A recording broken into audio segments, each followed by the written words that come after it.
मोदी जी एक बहुत धरातल से ऊपर उठे हैं, ये बात तो एक मतलब तारीफ करने वाली बात है ना। 400 की तो खैर जमीनी हकीकत को मैं नकारता हूं, लेकिन हाँ बीजेपी शायद मेजोरिटी के नजदीक पहुंचे, क्योंकि ग्राउंड पे उनका बहुत बड़ी टीम है, और जो आईटी सेल बना रखा है, जिस तरीके का इन्वेस्टमेंट कर रखी है, जिस तरह का इंफ्रास्ट्रक्चर बीजेपी ने तैयार कर लिया है, वो मेजोरिटी लाने के लिए थोड़ा सा काम करेगा। आज के डेट में विपक्ष के पास कोई मुद्दा है नहीं। हाँ, कुछ जगह पे बीजेपी ने बहुत अच्छा काम किया है, बस इसके मुद्दे का काट जो है विपक्ष नहीं है, तो किसी भी विपक्ष के पास ये आपस में गठबंधन कर रहे हैं। लोगों को लग रहा है, सही बात है, इससे गलत संदेश भी जाता है कि विपक्ष कमजोर है।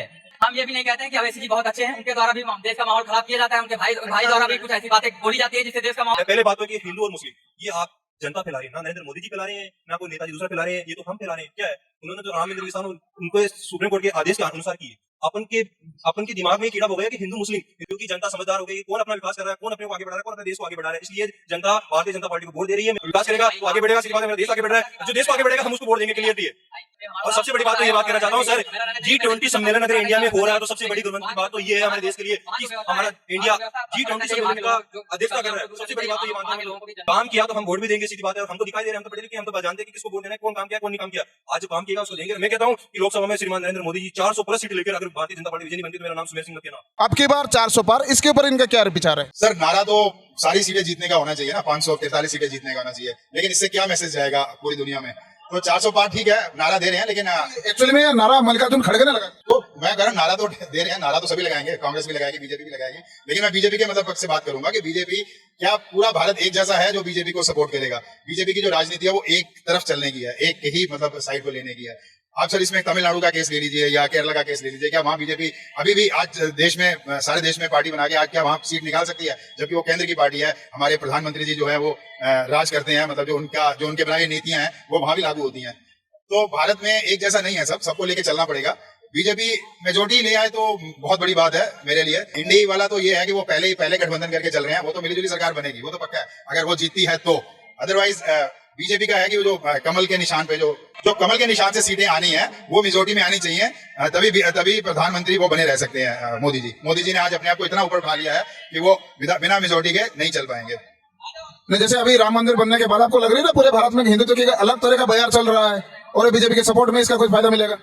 सर साउथ में नहीं है ना ये सब। साउथ में 156 170 के, मुझे एक्यूरेट नहीं है मेरे को पता, उसमें से बहुत ही कम सीटें बीजेपी जीत पाएगी, ज्यादा 7-8, या अगर उससे ज्यादा भी जीते 20-25 भी हो गई तो वो सब कर्नाटक से आएंगी, मोस्टली कर्नाटक से आएंगी।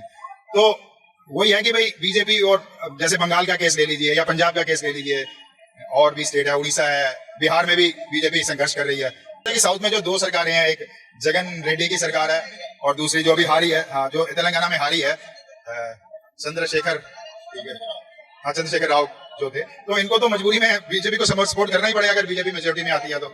इस बार जैसे तेलंगाना में बीजेपी ने गठबंधन करके 7 सीटें निकाली है, इससे एक उम्मीद नहीं जग रहा कि साउथ में भी बीजेपी के खिताब खुलेंगे? सर आपको लगता है ये गठबंधन जो है, जो जगन रेड्डी के साथ होगा या चंद्रशेखर राव के साथ होगा, ये गठबंधन इन कंडीशंस पर है कि भाई बीजेपी अगर माइनॉरिटी में आ गई तो ये लोग इसको सपोर्ट करेंगे?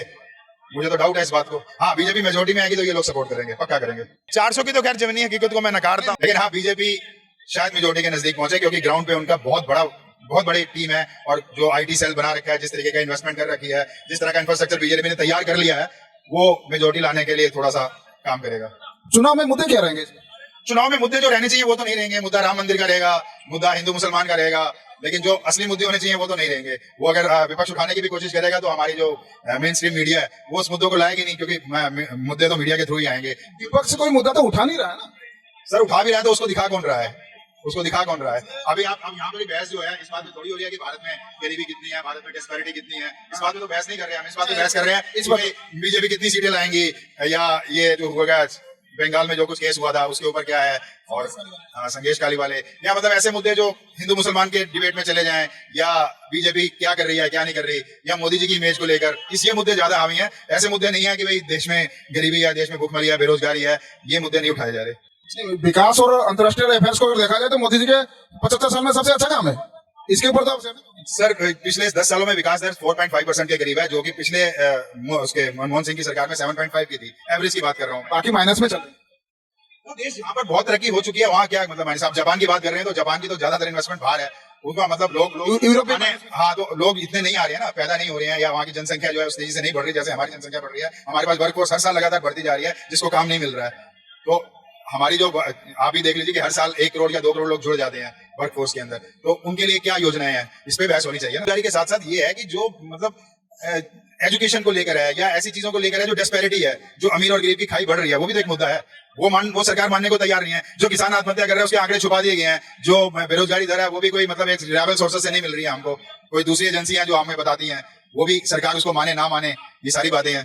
तो असली मुद्दे गौन कर दिए गए हैं, जो दूसरे मुद्दे हैं वो धरातल पर है, उस पर चुनाव हो रहे हैं। मुद्दा तो मुद्दा ही होता है, अब असली नकली तो नहीं होता ना। भारत में हिंदू मुस्लिम कोई आज का थोड़ी है। भारत में पिछले 600-700 साल से हिंदू मुस्लिम है, और अलग अलग तरह के जो नैरेटिव्स पैदा बना रहे हैं, जो खुद सरकार बना रही है नैरेटिव्स, वो ज्यादा उभर के आते हैं। जो असली नैरेटिव्स जो नेचुरली उभर के आने चाहिए वो नहीं आते, उनको दबा दिया जाता है। न्यूज कहने का मतलब है एक तो भाई सीधी सीधी न्यूज है कि जैसे पहले दूरदर्शन पढ़ देता था न्यूज, वो नहीं है। आप 9 बजे एक कार्यक्रम करते हैं, उसमें आप अपनी मनमर्जी का टॉपिक लाते हैं और फिर उस टॉपिक पे आप एक पूरा नैरेटिव बनाते हैं, उस नैरेटिव पे चल रहे हैं सब। आप कितने इकोनॉमिस्ट को बुला रहे हैं, आप कितने इकोनॉमिस्ट को बुला के बहस करते हैं, आप कितने डॉक्टर्स या जो हेल्थ से जुड़े हुए लोग हैं उनको बुला के बहस करते हैं, कितने एडमिनिस्ट्रेशन से जुड़े लोग हैं जो इस बात को बताते हैं भाई लोगों तक कैसे सहायता पहुंचनी चाहिए, उनको कितने लोगों को लाके आप बहस करते हैं। आप खाली उन लोगों को लाके बहस करते हैं कि मोदी जी ने ये किया, विपक्ष ये कर रहा है, और हिंदू मुसलमान ये चीजें लेके आप बहस करते हैं। मौलाना को लाके और क्या नाम है पंडितों को लाके या जो साधु संत है उनको लाके बहस कर रहे हो, जिनका कोई मतलब नहीं है लोगों से, मतलब उनके जो इकोनॉमिक इश्यूज है उनसे कोई मतलब नहीं है। तो अगर कोई रवीश कुमार को लाइक करेगा तभी रवीश कुमार के पास पहुंचेगा ना, अदरवाइज तो नहीं पहुंचेगा। कि मोदी जी एक बहुत धरातल से ऊपर उठे हैं, ये बात तो एक मतलब तारीफ करने वाली बात है ना, लेकिन वो कर क्या रहे हैं, कॉर्पोरेट का क्या रोल है उनके पीछे, ये सब गौन कर दिए जाते हैं मुद्दे। तो सोशल मीडिया में तो ये चीजें आपका कहना है कि सेंट्रल गवर्नमेंट मैनिपुलेट कर रही है न्यूज को। सर मेन स्ट्रीम मीडिया को तो कर ही रही है। मेन स्ट्रीम मीडिया में तो आप क्या नाम है सुधीर चौधरी हो गया या दूसरे लोग हो गए, वो किस तरह की न्यूज देते हैं वो तो सब देख ही रहे हैं। ज्यादातर हिंदू मुस्लिम की बात होती है, 2 धर्मगुरु वहां को बैठा लिया जाता है, 2 धर्म वहां मौलाना को बुला लिया जाता है, आपस में उनको पैसा दे के बुलाया जाता है, आपस में बैठा के लड़ाया जाता है, उनसे टीआरपी मिलती है। और आज के डेट में जनता यही देखना भी चाहती है, बहुसंख्यक समाज सब धर्म के नशे में चूर हो गए। और बीजेपी के पास एक ही मुद्दा है, वो है हिंदू मुस्लिम का। जैसे जैसे चुनाव आता जाएगा, अभी देश में कितना माहौल खराब होगा आप देखते जाइए। अभी अयोध्या में प्राण प्रतिष्ठा हुई, उससे थोड़ा माहौल गरमाया है, उसके बाद ज्ञान वापी आ रहा है, मथुरा आ रहा है, अभी बहुत सारे मुद्दे ऐसे आएंगे जिससे बहुसंख्यक समाज को खुश किया जाएगा और बम्पर वोट से जीता जाएगा। ये बीजेपी का पुराना भूल है और सब जानते हैं बीजेपी हिंदुत्व पार्टी प्रेम करना। योगी मैं यूपी के रहने वाला हूँ। 80-20 का नैरेटिव आया कहाँ से? नहीं उससे हम कह रहे योगी जब विधानसभा का भी चुनाव आया था, विधानसभा का यहाँ यूपी में, तब योगी आदित्यनाथ जी ने कहा था कि 80-20 की लड़ाई। ये उससे पहले ओवैसी ने कहा था कि अपनी हम ये भी नहीं मानते हैं, हम ये भी नहीं कहते हैं कि अवैसी जी बहुत अच्छे हैं, उनके द्वारा भी देश का माहौल खराब किया जाता है, उनके भाई द्वारा भी कुछ ऐसी बातें बोली जाती है जिससे देश का माहौल खराब हो जाता है। ऐसा बिल्कुल नहीं होना। मुद्दा बेरोजगारी का होना चाहिए, मुद्दा शिक्षा का होना चाहिए, मुद्दा स्वास्थ्य का होना चाहिए, मुद्दा डेवलपमेंट का होना चाहिए। हिंदू मुस्लिम कोई मुद्दा नहीं होना। देश का माहौल खराब, ऐसा कोई मुद्दा नहीं उठाया जाना चाहिए जिससे देश का माहौल खराब हो। विपक्ष भी तो ये मुद्दा नहीं उठा रहा है ना। आज के डेट में विपक्ष के पास कोई मुद्दा है नहीं। देखिए बीजेपी के पास दुनिया जानती है कि हिंदू मुस्लिम का मुद्दा है, लेकिन उस हिंदू मुस्लिम के मुद्दे का काट जो है विपक्ष नहीं है किसी भी विपक्ष के पास। ये आपस में गठबंधन कर रहे हैं, लोगों को लग रहा है, सही बात है, इससे गलत संदेश भी जाता है कि विपक्ष कमजोर है। तो आपका हिसाब से अगर देखा जाए कमजोर विपक्ष है तो 2024 में बीजेपी के लिए सपाट रास्ता बन रहा है। सपा रास्ता बन रहा है, मुझे ऐसा लग रहा है। बहुत ज्यादा वोट आएंगे। मैं ये भी मानता हूँ कि हाँ कुछ जगह पे बीजेपी ने बहुत अच्छा काम किया है। बस बीजेपी का ये नैरेटिव है हिंदू मुस्लिम का, जिससे देश का माहौल खराब, ये मैं ये नहीं चाहता हूँ। मैं एक मुसलमान हूँ, मैं ये नहीं जानता, मैं ये नहीं चाहता कि देश का माहौल। पहले बात हो कि हिंदू और मुस्लिम ये आप जनता फैला रही है ना, नरेंद्र मोदी जी फैला रहे हैं, ना कोई नेताजी दूसरा फैला रहे हैं, ये तो हम फैला रहे हैं। क्या है, उन्होंने जो राम मंदिर विस्थापन उनको सुप्रीम कोर्ट के आदेश के अनुसार की है। अपन के दिमाग में कीड़ा हो गया कि हिंदू मुस्लिम क्या, अगर मोदी जी हिंदू मुस्लिम चाहते हैं तो एक किसान पीएम नीतीश योजना चलती है। मैं किसान का बेटा हूं इसलिए बात कर रहा हूँ। अगर हिंदू मुस्लिम का उनके दिमाग में कीड़ा होता तो पीएम किसान नीति योजना में मुसलमान को क्यों नहीं देते? दे रहे हैं, वो बराबर सम्मान दे रहे हैं, सभी को दे रहे हैं। ये आप अपने मतलब लोगों की ये थिंकिंग बैठ गई कि राम मंदिर बन गया, मोदी जी थोड़ी बना दिए। मोदी जी तो हिसाब से सुप्रीम कोर्ट के आदेश के अनुसार बनाया गया है। ये आपके मतलब ये जो बोलते हैं कि हिंदू मुस्लिम कुछ नहीं है, ये सिर्फ अपने आमने सामने हम खुद लड़ रहे हैं, बल्कि हम भाईचारा से रहेंगे तो अपने इंडिया का डिजिटल इंडिया बनाओ। आज अपना अमेरिका विकसित राष्ट्रों में हो गया। अरे देश के बारे में सोचो, हिंदू मुस्लिम क्या है? सब कुछ सबसे बड़ा अपना देश होता है, देश से बढ़कर कुछ भी नहीं है। और लोकतंत्र लोग तो इतने गिर गए कि मीडिया को भी गोदी मीडिया बताने लगे, क्योंकि उनको वोट इसलिए देती है जनता। मुद्दे तो या तो जनता उठाएगी मेरे भाई, मुद्दे तो जनता या विपक्ष उठाएगा ना, सरकार आम जनता को, मैं ये बोल रहा आम हूँ, जनता को जनता तो मीडिया वालों को भी गोदी मीडिया कहने लगी, हाँ। लेकिन गोदी मीडिया क्यों कह रही है? झूठा है सब आरोप मीडिया वालों के ऊपर, क्योंकि जनता समझदार हो गई, कौन अपना विकास कर रहा है, कौन अपने को आगे बढ़ा रहा है, कौन अपने देश को आगे बढ़ा रहा है। इसलिए जनता भारतीय जनता पार्टी को वोट दे रही है। मैं ये नहीं कह रहा हूँ कि भारतीय जनता पार्टी को दे रही है। जो व्यक्ति आज में अगर मोदी जी विकास करा रहे हैं तो उनको वोट दे रही है। अगर रुको एक मिनट रुको, नई दिल्ली के अंदर नई दिल्ली अपने देश की राजधानी है, यहाँ पर अरविंद केजरीवाल जी की सरकार है। बिल्कुल, अगर यहाँ की जनता सरकार जब समझदार है तभी तो अरविंद केजरीवाल को दे रही है, यहाँ पे मोदी जी क्यों नहीं दे रही है? क्यों? इस चीज का मुद्दा सोचो एक बार हिंदू मुस्लिम करने वाले, क्योंकि समझ सकी है जनता कि जो विकास करेगा, जो कार्य करेगा, जो देश को आगे बढ़ेगा उसको ही वोट देंगे। ये अपने दिमाग से निकालो, तो कांग्रेस वो कर रही है, ये कर रही है, हिंदू मुस्लिम कर रही है, ये सब गलत है। मैं तो ये चाहता हूँ कि जो देश का विकास हो रहा है, जो देश को आगे बढ़ा रहा है, आज 370 सालों से नहीं हटी, 370 श्रीमान नरेंद्र मोदी जी ने हटाई। इसका कारण बता दूं मैं आपको। श्रीमान डॉक्टर मनमोहन सिंह जी ने एक बात की थी, दैनिक भास्कर की एक पत्रकार से बात हो रही थी, तब मैं देख रहा था, उन्होंने कहा थी अगर कांग्रेस मेरे हाथ नहीं बांधी होती तो मैं भी आज लोकप्रिय विश्व का नेता होता है। इसका कारण क्या था? क्योंकि डॉक्टर मनमोहन सिंह जी एक अर्थशास्त्री है, वो देश के लिए अमेरिका उनको ऑफर देती है कि आप हमारे देश में आइए, हमारे अर्थशास्त्र को सुधारिए, वो देश ठुकरा देते हैं क्योंकि वो देश से प्रेम करते थे। लेकिन उन्होंने स्पष्ट एक बात कह दी थी कि मेरे हाथ बंधे हुए थे, वो भी नेता थे लेकिन हाथ तो बंधे हुए। अगर खुल के जो काम करेगा वो विकास करेगा, वो आगे बढ़ेगा। इसके बाद मेरा देश आगे बढ़ रहा है, जो देश को आगे बढ़ेगा हम उसको वोट देंगे, क्लियरिटी है।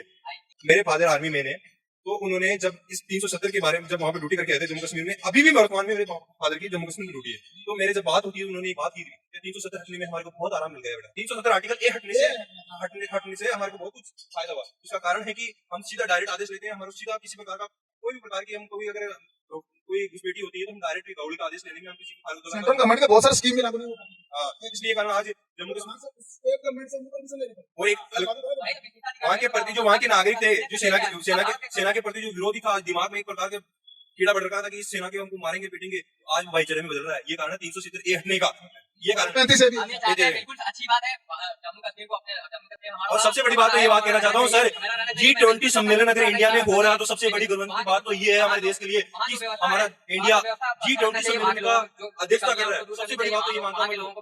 आज पहले नेता पहले भी हुए थे, मनमोहन सिंह जी सब कुछ नेता हुए थे, सबकी सरकार नहीं थी। G20 सम्मेलन की अध्यक्षता कभी आपने इंडिया में तो नहीं हुई थी, लेकिन आज मैं पहले बार देख रहा हूँ इस नेता के भाग्य में जो कि अपने इंडिया के G20 सम्मेलन अगर इंडिया में आयोजित हुआ, उसकी सदस्यता प्राप्त की, पूरे देशों ने भाग लिया, इंडिया के बारे में देखा। आज मैं जब 5 साल बाद में दिल्ली आया तो मेरे को ऐसा लगा कि मेरा देश प्रगति कर रहा है, बढ़ रहा है, विकसित हो रहा है। मैंने खुद देखा है, मेरी आंखों से मैंने सोचा, मैं खुद हुआ एक अंदर से कि हाँ अपना देश कुछ आगे की ओर बढ़ रहा है।